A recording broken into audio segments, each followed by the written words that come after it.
Good afternoon, YouTube, and welcome back to the Suburban Proletarian. My name is Greg, and in today's installment, we're going to be taking a quick look at a new watch I just picked up. I don't think this one's for me. This is probably going to end up on eBay, but my dad has expressed some interest in it, so I don't know. Maybe it'll stay in the family. But most of you have probably already recognized that's a Luminox logo on the front of this zippered pouch. And inside the pouch is, in fact, a new watch from Luminox. It's part of their X-Cor Aerospace series, and we'll take a quick look at it over on the benchtop in a couple of minutes. But first, I just want to give you a quick background on Luminox and a quick background on X-Cor, and then we'll get to the tabletop. So as many of you probably already know, Luminox is an American company. The watches are made in Switzerland using Swiss components. Luminox, I think, got their start in the 1980s. 1989 jumps to mind. I think it was maybe 1989.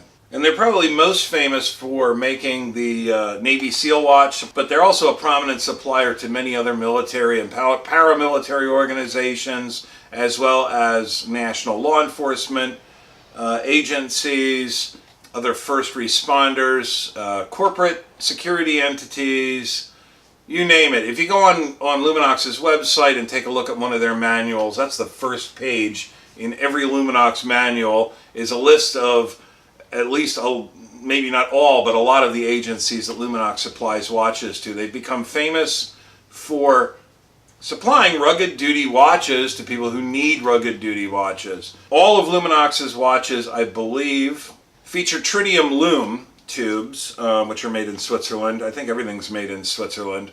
And they largely feature quartz modules made by Ronda in Switzerland. I know Ronda is not really held in very high regard. It's oftentimes dismissed as being a cheap quartz movement.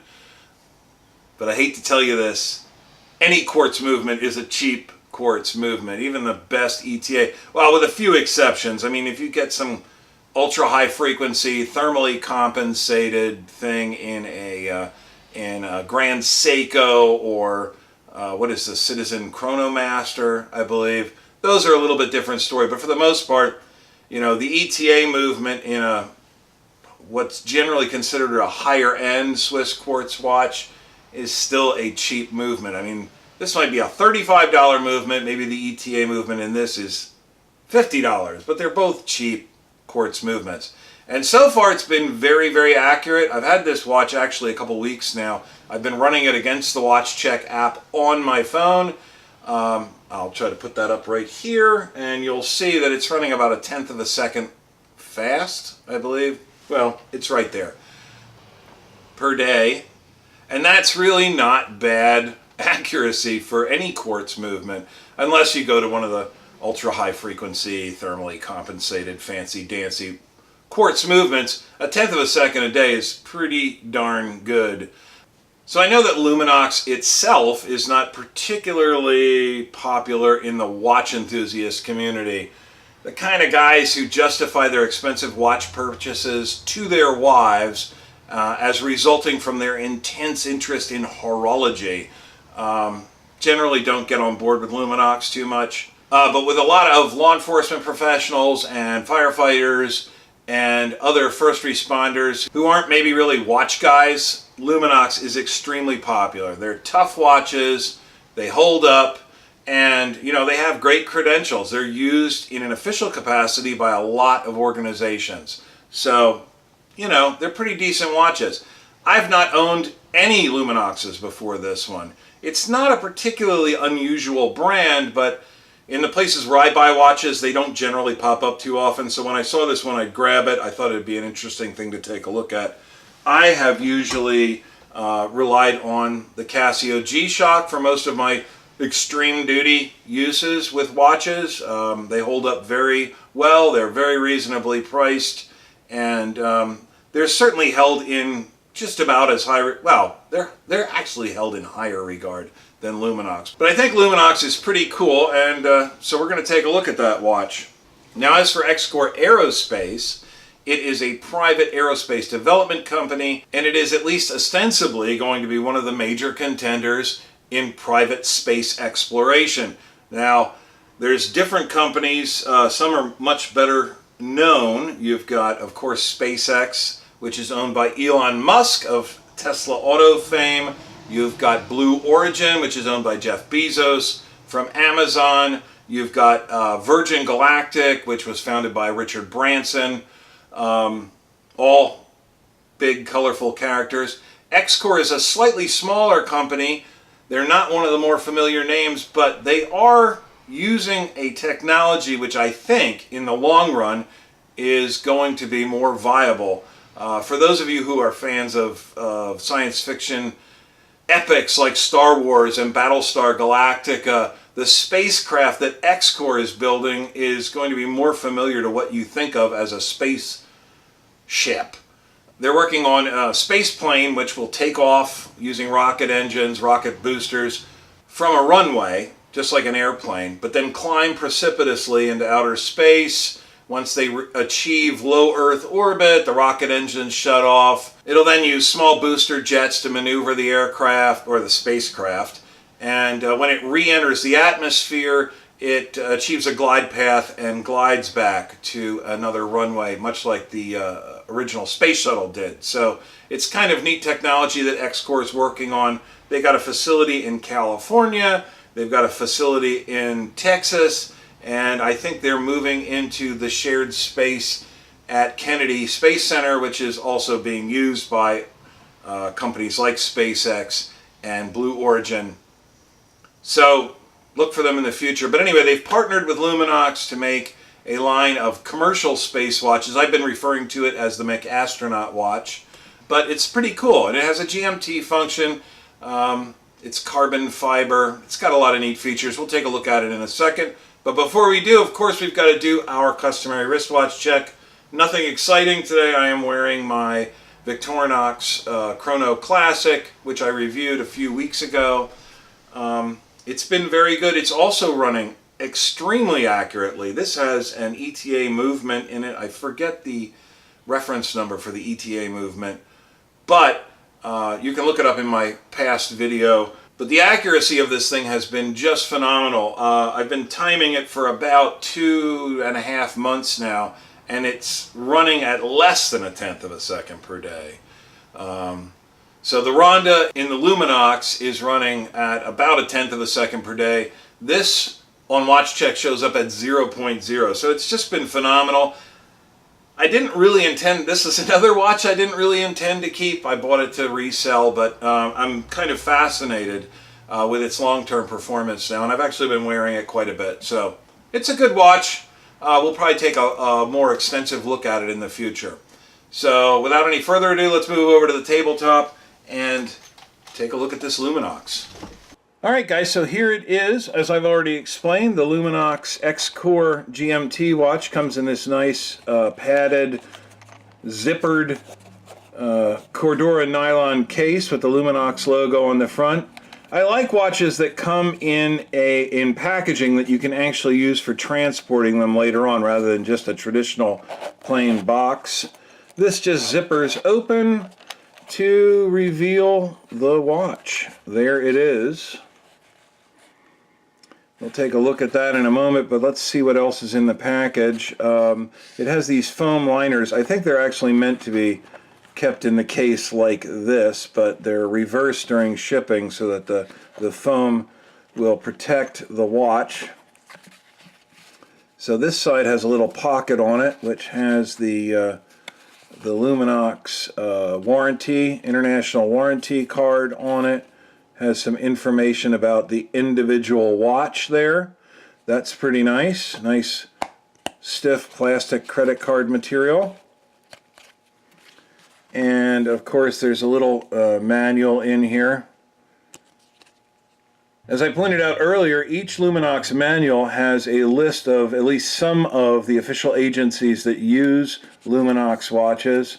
And it has instructions on how to use the watch and take care of the watch in several different languages. So that's kind of nice. It's a nice little book, decently bound. And there's also a little rubber dongle made out of the same sort of rubberized material that the logo on the front of the case is made from. I want to substantial braided cord. That's kind of nice, with some model information there. Doesn't look too bad. Anyway, let's put this stuff out of the way for the time being. Here's the watch. Again, sort of a leather. That actually might be leather. I don't know on that side, but again, it's shipped with the foam side out for protection. And here's the watch. Now this is a substantial watch, make no doubt about it. I'll peel the plastic off there. I'm not going to peel the plastic off the back. This is a carbon fiber case, and what that means is it's some sort of polymer, probably nylon, which has been reinforced with carbon fiber. You can see sort of the, I don't know, pattern of the carbon fibers in the plastic. Now this is not a sapphire crystal. This is a hardened mineral glass crystal. It does have a rotating Gmt bezel, but there's no ratchet. It will turn more or less freely in either direction, but it does have some resistance, so it doesn't spin too freely. You can see the X-Cor Aerospace logo down there at the bottom of the dial.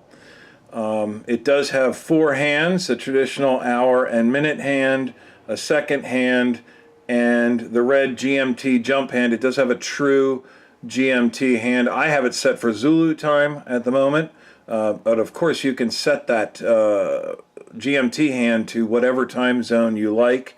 That type of functionality is great for travelers, pilots, or at least in theory astronauts. So it is rather a substantial watch. It's not particularly heavy. The carbon fiber case ensures relatively light weight, but it is quite thick. It actually is about 16 millimeters thick, so it's going to stand pretty tall off of the wrist. The case is approximately 46 millimeters, and I may as well do the lug width since I have the calipers out already. The lug width is, wow, 24, so that's pretty serious. But it is going to sit up fairly high off the wrist at 16 millimeters thick. Not an insubstantial watch, but again, not particularly heavy weight. I imagine that was part of the idea behind using it for space flight. The carbon fiber case makes it quite light. Again, it does have tritium lume. Overall, it does seem quite solid. As I said, it's been running very accurately. The blue dial's pretty nice looking. Blue and black with a little bit of red there. It's an attractive looking watch. Now, SXC, I guess, must be the parent company of X-Cor. I think that stands for Space Expedition Company. The original SXC watches said SXC on the dial, but now they've changed it to the X-Cor logo. The rubber strap has some kind of cool graphics on the inside. The Luminox logo there. Thankfully, it's plain on the outside, so you don't have to look at that goofy stuff all the time, but it is kind of neat on the inside there. The buckle is signed Luminox. It's stainless steel and seems very, very substantial indeed. I don't really have a lot more to say about the watch. I just wanted this to be a quick look. It's a neat looking watch with kind of a neat, I don't want to say history because it doesn't really have any history, but it's made on sort of a cool concept and may actually find its way into outer space. It may not, but it'll certainly become a part of history, even if it just ends up being sort of a footnote in the history of commercial space exploration. But it's a pretty cool watch. If you can find it at a decent price, I would say you're probably not going to regret going ahead and buying it. It's a fairly tough watch, or it should be a fairly tough watch with a pretty high cool factor. So now all of a sudden I'm hearing rain pounding on the roof. Probably time to wrap this up and head back over to the bookshelves for the wrap up.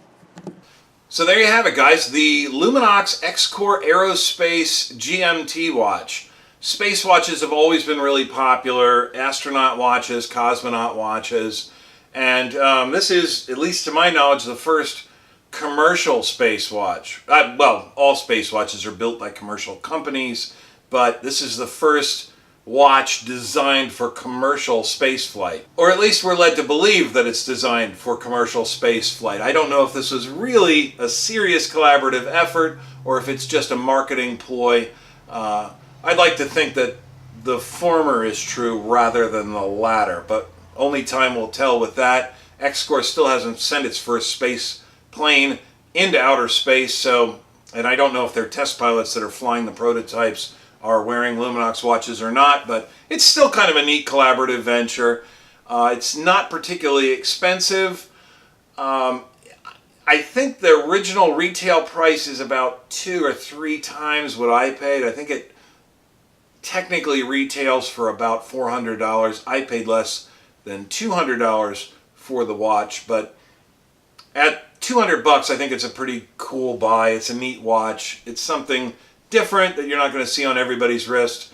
And if Luminox's other watches are any indication, it should be quite rugged and hold up well. And of course the tritium lume is meant to last for close to 20 years. You don't have to put it out in bright sunlight to get it to charge up.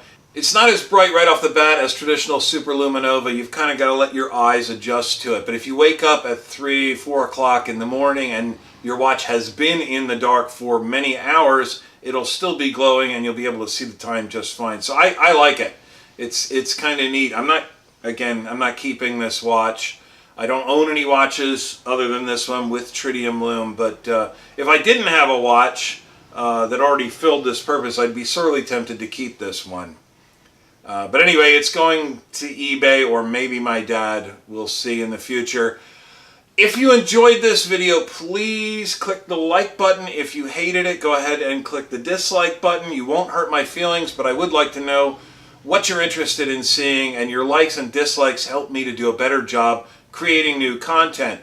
If you did enjoy the video and you'd like to see more content like this, please, please, please consider subscribing to my channel. That's e-begging at its best. YouTube doesn't care about total views anymore. I do. I love to see your views. All YouTube cares about is total subscribers. So the more subscribers I have, the easier it is to make and keep my channels monetized, which goes a long way to keeping me here on YouTube. I mean, I'm never going to make a lot of money doing this, but if I can make a little money to defray the cost of production, it really, really helps a lot. And if you're already a subscriber, go ahead and click the little bell icon down below, and YouTube will send you notifications when I update my channel. And when I do upload my next video, I hope to see all of you here at that time. Later, guys.